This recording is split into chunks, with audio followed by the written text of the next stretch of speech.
ಧರ್ಮಸ್ಥಳದೊಂದು ಸುದ್ದಿ. ತಲೆಬುರುಡೆ ಏನು ಸುದ್ದಿ ಆಯ್ತಲ್ಲ, ಫಸ್ಟ್ ಚಿನ್ನಯ್ಯ ತಗೊಂಡು ಬಂದಿದ್ದು. 100 ಕೊಲೆಗಳು ಅತ್ಯಾಚಾರಗಳು ನಡೆದಿದ್ದಾವೆ, ಹೆಣಗಳನ್ನು ಹೂತಿದ್ದಾರೆ. ಹಾಗೆ ಹೂಳಲಾದ ಶವವೊಂದರ ತಲೆಬುರುಡೆ ಅಂತ ಆತ ತೆಗೆದುಕೊಂಡು ಬಂದಿದ್ದ.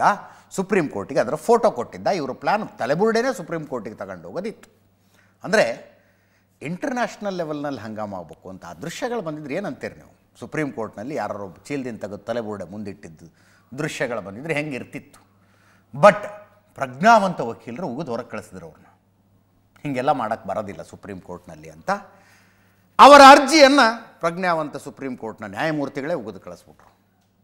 ಈಗ FSLನ ರಿಪೋರ್ಟು SITಗೆ ಬಂದಿದೆ. ಚಿನ್ನಯ್ಯ ತೆಗೆದುಕೊಂಡು ಬಂದದ್ದು 40 ವರ್ಷದ ಪುರುಷನ ಶವ ಅದು ಅಂತ. ಬಂಗ್ಲೆಗುಡ್ಡದಿಂದ ತಗೊಂಡು ಬಂದಿದ್ದು ಅಂತ ಆಮೇಲೆ ತನಿಖೆಯಲ್ಲಿ ಗೊತ್ತಾಯಿತು. ತಗೊಂಡು ಬಂದವನು ಚಿನ್ನಯ್ಯ ಅಲ್ಲ. ಚಿನ್ನಯ್ಯನ ಗೊತ್ತೂ ಇರಲಿಲ್ಲ ಅದು ಎಕ್ಸಾಕ್ಟಾಗಿ ಎಲ್ಲಿಂದ ತಂದಿದ್ದಾರೆ ಅಂತ. ವಿಠ್ಠಲಗೌಡ ತಗೊಂಡು ಬಂದಿದ್ದು. ವಿಡಿಯೋ ಮಾಡ್ಕೊಂಡು ಚೀಲಕ್ಕೆ ತುಂಬಿಕೊಂಡು ಚಿನ್ನಯ್ಯ ಸೀನ್ನಲ್ಲೇ ಇರಲಿಲ್ಲ. ಅದನ್ನು ಚಿನ್ನಯ್ಯನ ಕೈ ಕೊಟ್ಟಿದ್ದು ಬೆಂಗಳೂರಿನಲ್ಲಿ.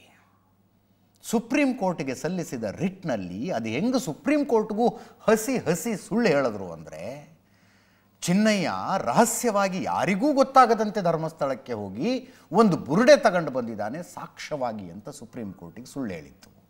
SIT ಇನ್ವೆಸ್ಟಿಗೇಷನ್ನಲ್ಲಿ ತಂದು ಕೊಟ್ಟಿದ್ದು ವಿಠ್ಠಲಗೌಡ ತಂದು ಜಯಂತ್ ಕೈ ಕೊಟ್ಟಿದ್ದು, ಜಯಂತ್ ಅದನ್ನು ಬೆಂಗಳೂರಿಗೆ ತಗೊಂಡು ಬಂದು ಚಿನ್ನಯ್ಯನ ಕೈ ಕೊಟ್ಟಿದ್ದು ಅಂತ SIT ತನಿಖೆಯಲ್ಲಿ ಬಹಿರಂಗವಾಗಿದೆ. ಈಗ FSL ರಿಪೋರ್ಟ್ ಸಲ್ಲಿಕೆಯಾಗಿದೆ SITಗೆ. ಇದು 40 ವರ್ಷದ ಪುರುಷನ ಶವ.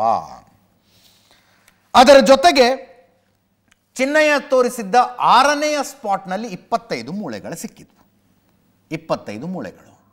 ಅವು ಕೂಡ 35 ವರ್ಷದ ಪುರುಷನ ಮೂಳೆ 6ನೆಯ ಸ್ಪಾಟ್ನಲ್ಲಿ ಸಿಕ್ಕಿದ್ದು. ಪಾಯಿಂಟ್ ನಂಬರ್ 11A ಹತ್ರ 11ನೇ ಪಾಯಿಂಟನ್ನು ಈತ ತೋರಿಸಿರ್ತಾನೆ.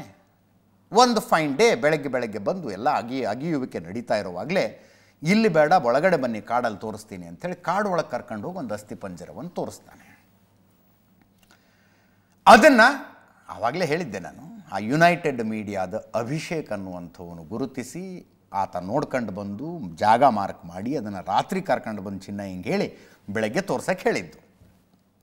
ಅದು ಕೂಡ ಪಾಯಿಂಟ್ ನಂಬರ್ 11A ಸಿಕ್ಕಂಥ ಅಸ್ಥಿಪಂಜರ 30ರಿಂದ 39 ವರ್ಷದ ಒಳಗಿನ ಪುರುಷನದ್ದು ಅಂತ ಅದು ಕೂಡ ಬಂತು. ಅಲ್ಲಿಗೆ 100 ಅತ್ಯಾಚಾರ, 100 ಕೊಲೆಗಳು, 100 ಶವಗಳನ್ನು ಹೂತಿರುವುದು, ಸಿಕ್ಕಿರುವ ಮೂಳೆಗಳು, ಅಸ್ಥಿಪಂಜರಗಳ ಪೈಕಿ ಯುವತಿಯರು, ಬಾಲಕಿಯರು, ಮಹಿಳೆಯರು ಹೋಗಲಿ, ವೃದ್ಧೆಯರದ್ದು ಕೂಡ ಒಂದು ಇಲ್ಲ ಅಂತ. ಎಲ್ಲವೂ ಗಂಡಸರದ್ದೇ. ಈಗ ಆ ಮೂಳೆಗಳ ಮೇಲೆ ಯಾವುದೇ ಏಟಿನ ಗುರುತಿಲ್ಲ. ಆದ್ದರಿಂದ ಹೊಡೆದು ಬಡಿದು ಮೂಳೆ ಮುರಿಯೋಂಗೆ ಹೊಡೆದು ಸತ್ತಿದ್ದಾರೆ ಅನ್ನೋದಕ್ಕೆ ಸಾಕ್ಷ್ಯಗಳಿಲ್ಲ. ವಿಷ ಸೇವಿಸಿರಬಹುದಾ ಅನ್ನೋದು ಗೊತ್ತಾಗುತ್ತಾ ಅಂತ FSLನವರು ಏನೋ ಇನ್ವೆಸ್ಟಿಗೇಷನ್ ಮಾಡ್ತಾರಂತೆ. FSLನವರು ಅದನ್ನು ಇನ್ವೆಸ್ಟಿಗೇಷನ್ ಮಾಡ್ತಾರಂತೆ. ನ್ಯೂಸ್ ಅವರ್ನಲ್ಲಿ